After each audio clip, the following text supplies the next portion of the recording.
बहुत पसंद आएगा चौथा आशीर्वाद। प्रभु बस बस बस बस बस बस यही चाहिए। पढ़ो चौथा आशीर्वाद। मैं तुझको अंधकार में छुपा हुआ और गुप्त स्थानों में गड़ा हुआ धन दूंगा। ओ बस प्रभु इसी की बात करते रहो दिन भर। धन जरूरी लेकिन सब कुछ आपकी जरूरतों को पूरा करने का महज क्या है? साधन है बस। आप अपना धन पर्स में रखें, अपने सर पर ना रखें। आपका धन आपको ना चलाए, आप अपने धन को चलाएं।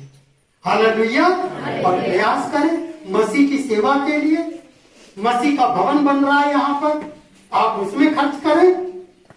हैं? तो और ज्यादा आशीर्वाद देंगे। जो थोड़े में विश्वास योग्य रहेगा, मैं उसको बड़ी बड़ी बातों का अधिकारी बना दूंगा। एक बार मैं एक चर्च में 10वें हिस्से पर बात कर रहा था, तो 10वें हिस्से पर पादरी साहब ने मुझसे खुद ही कहा था काम में कि पादरी साहब मैं करूंगा तो लोग समझेंगे हमारे पादरी लालची हैं, आप कर दो। ठीक है, कर देंगे। 10वें हिस्से में बात करी, बहुत अच्छा प्रभाव शक्ति वचन रहा, पवित्र आत्मा ने बात करी, एक बहन के मन को छू गया। चर्च के बाद वो आई, बोली भाई साहब थोड़ा पर्सनली बात करनी है। पढ़ी लिखी बहन, बताइए थोड़ा सा इधर आइए, बात करी। क्या भाई साहब मेरी सैलरी 80,000 है।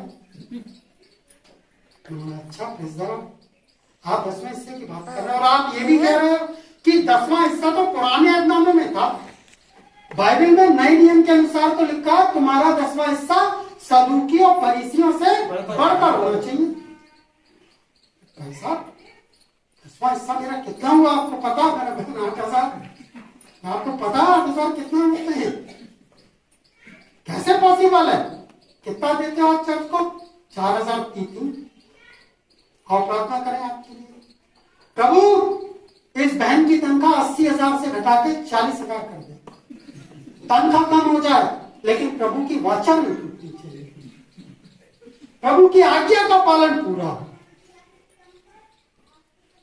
किसान पूरे वर्ष खेती करता है, सब नहीं खा लेता ना, कुछ बीज के लिए रोकता है। आप जब 10वां हिस्सा देते हो ना कलीसिया में, आप किसी पर एहसान नहीं कर रहे हो, आप अपने लिए बीज रोक रहे हो। ये वो बीज है जो 8 का 80 और 80 का 800, 8,000, 80,000, 8 लाख, 80 लाख, 8 करोड़, 80 करोड़ में परिवर्तित कर देगा। क्योंकि आप प्रभु के राज्य में हो रहे हो और प्रभु के राज्य में उपजाऊ भूमि होती है। हालेलुया। जहां पर एक बोगे 1000 निकलेगा। आप बलवंत होना चाहते हैं? वो कह रहा है और पढ़ो चौथी उसको, मैं तुझको अंधकार में छुपा हुआ और गुप्त स्थानों में गड़ा हुआ धन दूंगा जिससे तू जाने कि मैं इस्राएल का परमेश्वर यहोवा हूँ जो तुझे तेरा नाम लेकर बुलाता है। आप भंडारे में बुलाए गए लोग नहीं है। भंडारे में बुलाए गए लोग लाइन में लगकर भोजन लेते हैं, उनको कोई आदर नहीं मिलता, उनके लिए टेबल और कुर्सी का इंतजाम नहीं होता। लेकिन जब आप इनवाइट किए जाते हैं, जब आपको कार्ड मिलता है, आपका नाम लिखा होता है, तो जब आप उस जगह पर जाते हो तो आपको आदर मान सम्मान मिल जाता है। आप मसीह में नाम लेकर बुलाए गए हो। अपने आप को छोटे बड़े पाप करके क्यों अनादर देते हो? क्यों अपनी डिग्निटी को आप खुद ही कम कर रहे हो?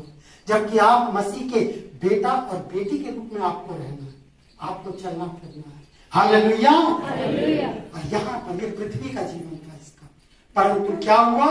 जैसे ही आगे तीसरी आयत पढ़ो, चौथी आयत, अपने दास याकूब और अपने 5 आयत से पढ़ो। मैं यहोवा हूँ और दूसरा कोई नहीं, मुझे छोड़ कोई कौन सा पढ़ रही है? यशाया। हम किस पर थे? प्रेरितों के काम 3 अध्याय 5वीं आयत। अतः मैं उनसे कुछ पानी की आशा रखते हुए उनकी ओर ताकने लगा। क्योंकि हम पृथ्वी पर जब थे तो हमारी ये मनोदशा थी। हर बात में हम क्या ढूंढते थे? कहीं से कुछ मिल जाए। लेकिन मसीह में आने के बाद में ये बातें हमारी क्या हो जाती? समाप्त हो जाती है। हमें फिर इतना ध्यान नहीं रहता, कुछ मिले या प्रभु तेरे नाम की स्तुति, क्योंकि हम पता लग जाता है कि वास्तविकता है क्या। बाइबल हमें वास्तविक जीवन जीना सिखाती है। कुछ पानी की आशा खत्म हो जाती है, किससे? मनुष्य से। यह पृथ्वी पर का जीवन व्यतीत करते समय की हमारी दशा थी। तब आगे पढ़ो। अतः मैं उनसे कुछ पानी की आशा रखते हुए उनकी ओर ताकने लगा। हाँ। तब पतरस ने कहा, चांदी और सोना तो मेरे पास है नहीं, परंतु जो मेरे पास है मैं तुझे देता हूँ। यीशु मसीह नासरी के नाम से चल फिर। और उसने उसका दाहिना हाथ पकड़कर उसको उठाया और तुरंत उसके पांवों और टखनों में बल आ गया। तुरंत उसके पांव और टखनों में क्या आ गया? बल आ गया। और वो क्या हो गया? पृथ्वी पर की दशा क्या थी? लेकिन जैसे ही इसका सामना यीशु मसीह से हो जाता है, जैसे ही आपका सामना परमेश्वर से हो जाता है, जैसे ही आपको परमेश्वर की उपस्थिति घेर लेती है, तो फिर आप उस दशा में नहीं पड़े रहते हैं। अब वो स्वर्गीय बातों पर आ गया। यहीं से उसका कंसेप्ट, लाइफ ऑफ स्टाइल बदल गया। अब क्या स्टाइल है उसका? आगे पढ़ो। वह उछल कर खड़ा हो गया। पहली चीज, अब स्वर्गीय बात शुरू हो गई। अब वो जीवन है जो आज आप व्यतीत कर रहे हैं, और नहीं कर रहे हैं ऐसा जीवन, तो आज से करने का प्रयास कीजिए। ठीक है, हम सब में कमियां रहती हैं, कोई ऐसा नहीं है, कोई भी धर्मी नहीं, एक भी कोई नहीं है। एक भेद आपको बताऊं, सुनना चाहेंगे? पता नहीं, शायद आपको पहले सुना होगा या नहीं। बाकी साहब खंजरी ले लो एक सेकंड के लिए। एक भेद की बात है, क्योंकि इन दिनों हम लोग लैंड में से होकर गुजर रहे हैं। ठीक है, पुराने नियम में लिखा है परमेश्वर पाप को नहीं देख सकता था, है ना। लोगों ने जब बैल के ऊपर वाचा का संदूक लेकर जा रहे थे, जिन लोगों ने झांका वही क्या हो गए थे? मर गए थे। हजारों की तादाद में लोग मरे थे। लेकिन आज एक व्यक्ति, मान लीजिए मैं यहां खड़े होकर पुलपिट से अकेले में कहता हूं, आज तो तुझसे नहीं बोलूंगा, इस बार जब गवाही दूंगा तो बताऊंगा तुझे। खड़े होकर पुलपिट पर हम पत्थर मारते हैं, निशाना लगा के। नहीं करना चाहिए। इसका इस्तेमाल प्रभु की महिमा के लिए, किसी को चोट पहुंचाने के लिए। तो बोले ऐसा करते हैं। और पहला मत्ती 25 उसका 15 आयत अगर आप पढ़ेंगे तो वहां पर लिखा है, जब तुम उस घृणित वस्तु को महापवित्र स्थान में खड़ी हुई देखो तो समझ लो मेरा आना अति निकट है ना।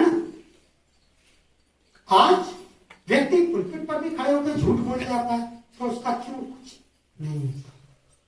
पहले परमेश्वर क्या ज्यादा क्रोधित था, या परमेश्वर ने क्रोध करना बंद कर दिया? नहीं, ऐसी बात नहीं। होता क्या,